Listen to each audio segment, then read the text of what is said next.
tudo bom com você? Bom, eu tô aqui como prometido. Eu esqueci de prometer para algumas turmas, mas prometi para outras, falando de como é feita essa razão carga-massa dos raios catódicos em caráter de aprofundamento daquela nossa aula que tivemos, um experimento do tubo de raios catódicos e tal. Beleza. Então, aviso, é um aprofundamento. Você que está fazendo um curso pela primeira vez, você pode sentir que tudo que eu vou abordar aqui é novidade. Se for, sem problema, você não tem a obrigação nenhuma de estar tudo em dia com isso que eu vou falar. Eu vou falar de coisas que vão aparecer lá na frente da física, então fica de boa. Tá? Você que é curioso pode ver só para satisfazer a sua curiosidade. E se você quiser de fato pegar essas ideias para estudar, também vai servir. Tá? Muito bem. Então, a primeira coisa que eu quero discutir com você é sobre como a gente vai calcular a força elétrica nesse nosso problema. Eu quero fazer um paralelo com a força gravitacional que a gente sente aqui. Tá? Então eu vou fazer um desenho bem estranho. Isso aqui é a Terra. Opa, deixa eu fazer de outra cor. Essa aqui é a Terra, tá bom? Este é o planeta Terra. Olha lá, Terra. E nós estamos aqui, ó. A gente está aqui.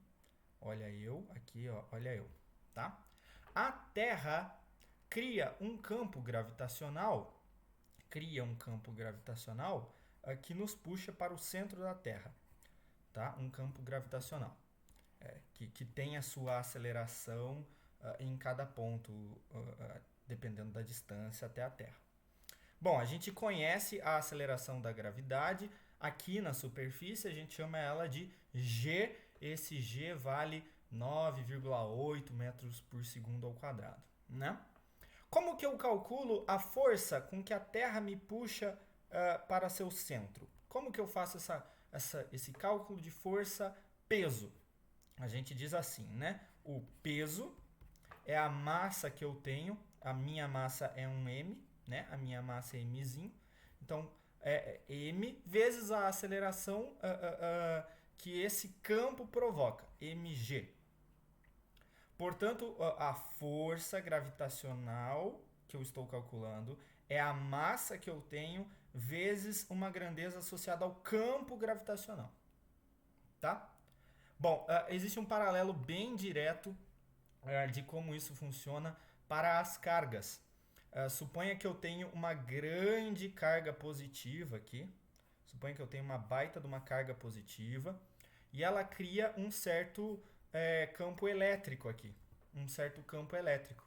E eu tenho uma carguinha de prova negativa aqui, ó, olha a carguinha de prova, de carguinha Q. Ó, é a carguinha Q. É lógico que é negativa, né? Aí eu te pergunto, com base nesse paralelo, como se calcula a força elétrica deste caso? A ideia é exatamente a mesma. Se na gravidade é a massa que entra em jogo, na força elétrica, quem entra é a carga. E depois você multiplica por uma grandeza associada ao campo, a magnitude dessa força entre cargas. Então, Q vezes E. Isso aqui é uma multiplicação, tá? Isso aqui é uma multiplicação também. Eu quero que você veja como são ideias semelhantes, né? Uma massa grande cria um campo. Como calcular a atração dela? A massa menor, que está sentindo o campo, vezes a grandeza do campo. Aqui, ó, uma carga grande que cria um certo campo. Como calcular a força elétrica? É a carguinha pequena que sente o campo vezes a grandeza do campo, tá? Lembrando que este E é o campo elétrico, né? Campo elétrico. Perfeito? Então, o que eu quero que você grave, a física vai explicar isso muito melhor. Eu quero que você grave isso aqui por enquanto. Beleza. A segunda coisa que eu quero de você é como calcular a força magnética em uma carga em movimento. Aqui eu não vou conseguir fazer nenhum paralelo com a a nossa queridíssima gravidade, tá? Suponha uma carga elétrica em movimento cortando um campo magnético, tá? Suponha que tem um campo magnético assim, ó. Campo magnético assim. Eu vou fazer ele em pé, que é mais fácil, tá? Tem um campo magnético aqui, ó. Campo magnético. Ela tá cortando o campo magnético, tá? Tá cortando, cortando, cortando. Perfeito. Como que se calcula a força que esse campo magnético faz numa carga em movimento? A força, desculpa, vou mudar a cor. A força magnética bom, esta carga tem magnitude Q, ela entra, Q, multiplicado pelo campo. Olha, parece essa anterior, né? Parece carga vezes campo. Só que agora o campo mudou. Só que você precisa de velocidade, tá? Precisa de uma velocidade para que você tenha força magnética. Eu disse em sala que cargas elétricas em movimento que são atraídas por campo magnético. É por causa disso, tá? Você precisa da velocidade. A física vai colocar aqui um cosseno alfa. Aqui o desenho que eu fiz já faz esse cosseno ser 1, tá? Aliás, vai colocar seno alfa, né? Vai colocar aqui seno alfa e eu já fiz ele ser 1, beleza? Então tá tudo certo. Isso aqui é o que eu vou usar, tá? Isso aqui é o que eu vou usar. Perfeito. Agora, como calcular a velocidade do raio catódico? Esse é um dos passos para calcular a razão carga-massa do raio catódico. Então, eu vou fazer um tubo aqui bem simples, tá? Olha aqui um tubo, beleza? E nesse tubo, eu vou fazer duas ações. Vem uma carga. A carga está vindo com velocidade V aqui, ó. Opa! A carga está vindo com velocidade V. Eu vou diminuir o tamanho da linha. Ela vem com velocidade V. Aí, eu coloco um ímã. Eu vou fazer um ímã bem escrotão aqui, tá? Eu coloco um ímã, que está aqui em amarelo, para interagir com essa carga e desviar ela para cima, fazendo uma força magnética aqui, ó. Força magnética. Eu coloco um ímã. Isso faz com que a carga se desvie assim, né? Se desvia assim. Aí, eu coloco um par de placas carregadas. Aqui uma placa, aqui outra placa, de tal forma que eu crio uma força elétrica para cá, tá? Eu crio um campo magnético e crio uma força elétrica, tá? Força elétrica. Aqui está o positivo, aqui está o negativo. Por isso que está indo para baixo, né? A negativa está sendo atraída pelas positivas aqui. O que eu quero fazer? Eu quero fazer com que essas duas forças se compensem e a minha carga ela não sofra nenhum desvio. Ela passe reto. Embora tenha duas forças, elas se anulam e aí não tem desvio nenhum. É isso que você faz em laboratório, tá? Então você obriga a força magnética ser idêntica à força elétrica. Você mexe nos campos até que você consiga verificar isso. A força magnética é calculada por QBV. Eu acabei de mostrar. E a força elétrica é calculada por Q vezes Z, que é o campo elétrico. Tá? Bom, as cargas são as mesmas, afinal é a carga da partícula aqui, né? Estão dos dois lados multiplicando, eu cancelo. E eu acabo descobrindo que a velocidade é esta razão entre campos. É a razão entre o campo elétrico dividido pelo campo magnético. Da linha de cima para de baixo eu passei o B dividindo, tá? Eu passei o B para o outro lado dividindo. Então eu consigo calcular esta velocidade a partir dessa razão de campos, desde que eu consiga fazer estas forças se compensarem dentro do tubo, tá? Então é assim que se calcula a velocidade do raio catódico.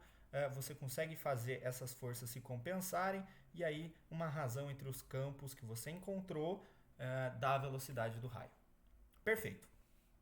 E agora, finalmente, a montagem final para calcular a razão carga-massa, aquilo que deu o prêmio Nobel para o J.J. Thomson. É o seguinte, o raio catódico vem aqui. Olha o raio catódico. Olha o raio catódico vindo.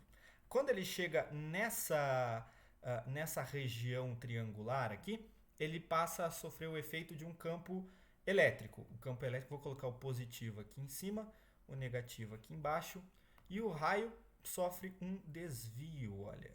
Ele vem bater aqui em cima. Ele vem bater aqui em cima. Se ele não tivesse sofrido desvio nenhum, ele teria batido nesta posição aqui. Perfeito? Aí é o seguinte, daí a gente consegue tirar a tal da razão carga-massa. Como?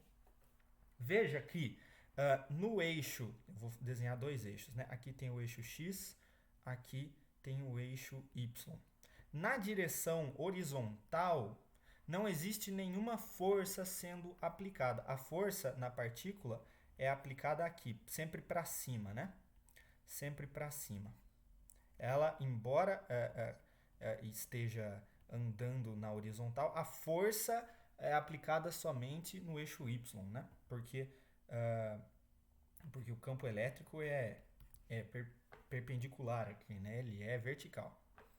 Perfeito. Então significa que no eixo X a partícula segue o movimento retilíneo dela sem nenhum tipo de alteração. E no eixo Y você tem um movimento acelerado por causa do campo elétrico. Então, este movimento resultante em vermelho é, na verdade, uma composição. No eixo X, ela não sofre nenhum tipo de força, ela está em movimento retilíneo uniforme. Ela não tem força sendo aplicada, portanto, ela está em movimento retilíneo uniforme. E no eixo Y, ela está em movimento retilíneo uniformemente variado. Tem aceleração, e essa aceleração é razão da força elétrica. Ele é uniformemente variado porque a força elétrica é sempre a mesma. E é daí que você consegue fazer as contas para encontrar a razão carga sobre massa. Bom, vamos lá, vamos fazer essas contas. Vamos começar com o eixo X. Vamos começar com o eixo X, tá? Então, no eixo X, você tem MRU, movimento retilíneo uniforme, tá? Dá uma olhada no desenho, eu quero colocar umas grandezas aqui para você ver. Esta distância aqui eu vou chamar de distância L em X e esta altura aqui eu vou chamar de L em Y, LY. Perfeito? Só para a gente padronizar a nomenclatura. Bom, é um MRU. A gente conhece equações do MRU. E uma delas que a gente conhece é espaço final, espaço inicial, mais velocidade vezes tempo. É o S igual a S0 mais VT. Ei, você vai ter isso na física bem de boa, vai fazer vários exemplos. Isso aqui é a equação horária do MRU. Qual é o espaço final? Tá? Eu estou colocando aqui, só para deixar bem claro, eu estou colocando o meu sistema de referência no início desse tubo triangular. Tá? Então, ela começa no espaço 0 e termina no espaço LX. Portanto, LX é o espaço final, o espaço inicial é 0, mais velocidade vezes tempo. Vou só sumir com esse 0. Lx igual a velocidade vezes tempo. De onde a gente encontra que o tempo total até a colisão, tempo, é Lx sobre V. E a gente conhece V, tá? A gente sabe calcular V, você viu como calcula, é uma razão de campos, né? Perfeito, então agora a gente tem o tempo de impacto. Vamos olhar para o eixo Y. No eixo Y, você tem um MRUV, tá? Um MRUV. Vamos estudar a aceleração no eixo Y. A força resultante é a força elétrica, você concorda? A única força que age é a força elétrica e você sabe calcular, ou talvez anotou aí nas suas notas, é carga vezes campo elétrico. Qual campo elétrico? Esse que a gente está colocando aqui. Força resultante é da segunda lei de Newton, massa vezes aceleração. E isso é carga vezes campo elétrico. E finalmente a gente acha a aceleração, vai ser importante a aceleração, que é só passando a massa dividindo, que é sobre m. Esta é a aceleração no eixo y, né? Esta partícula está sendo acelerada para cima com esta aceleração, carga, campo elétrico sobre m. Continua, eu vou continuar aqui, ó, eixo y, mRUV. Continua agora para a equação horária do mRUV, tá? Então, S igual a S0, espaço final igual ao espaço inicial, mais velocidade inicial vezes tempo, mais aceleração, tempo ao quadrado sobre 2, tá? Agora, esta é a equação horária do movimento retilíneo uniformemente variado. Se você acha isso aqui grego, não tem problema. A física vai te ensinar tudinho disso aqui com calma durante o ano. Perfeito. O espaço inicial é 0. Ela começa do 0. O espaço final, note aqui, ela subiu Ly. Então, o espaço final é Ly. Mas, qual é a velocidade inicial? Você pode pensar que é a velocidade que ela está tendo em x, né? Que é aquela v que a gente sabe calcular. Tudo bem, em x ela tem velocidade inicial, porém em y ela não tem velocidade inicial. Ela começa a ter velocidade a partir do momento que há uma aceleração. Então, a velocidade inicial em y é 0 vezes t mais, agora, a aceleração, tempo ao quadrado sobre 2. A aceleração é Q é sobre m vezes tempo ao quadrado sobre 2. Beleza. Vou sumir com esse zero aqui. Então, 0 igual a Ly mais QE sobre m, t quadrado sobre 2. QE sobre m, tempo ao quadrado sobre 2.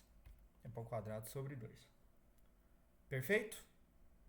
Muito bem. Agora, quanto que é o tempo? O tempo é Lx sobre v. Ah, legal. Legal. Então, o tempo é Lx sobre v, dá para substituir aqui. 0 igual a Ly mais carga sobre E. Agora eu vou escrever 2m, porque eu quero tirar esse 2 daqui, eu posso incorporar ele na outra fração. Tempo ao quadrado. Qual que é tempo ao quadrado?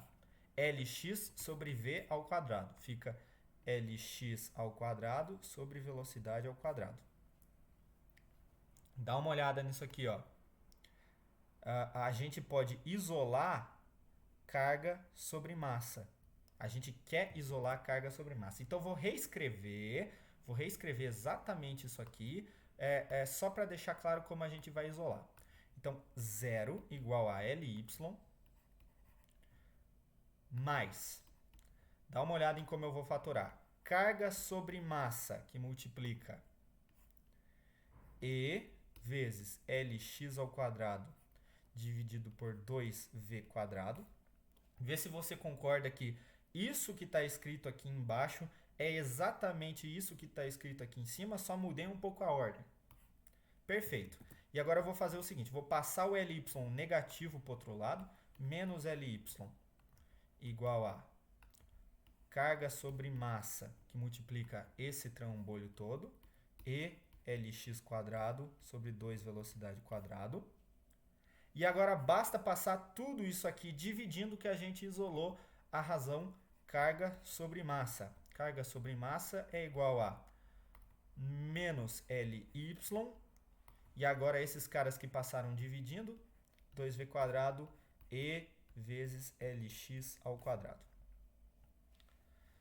Então, finalmente, a razão carga sobre massa é menos a distância que a partícula percorreu em y, que você mede em laboratório aqui, que multiplica 2 vezes velocidade ao quadrado. Bom, a velocidade, você lembra, é uma razão entre campos.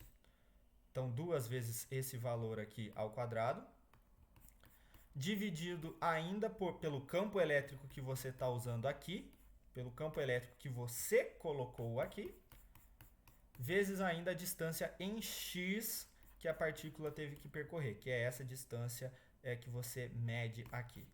E você consegue fazer a medida da razão da carga da partícula pela massa dela. Veja, é uma expressão que basicamente multiplica grandezas fáceis de serem medidas em laboratório, e é por isso que o experimento de Thomson ele foi tão bem aceito, ele é fácil de ser reproduzido por outras pessoas e o resultado dele é muito forte, né? Esta razão carga sobre massa é sempre a mesma, é sempre idêntica para qualquer situação experimental, é sempre idêntica para qualquer situação experimental quando você usa tubo de raios catódicos, né? E por que é sempre idêntica? Porque é a carga do elétron dividida pela massa do elétron, isto é sempre uma conta que sempre vai dar a mesma coisa.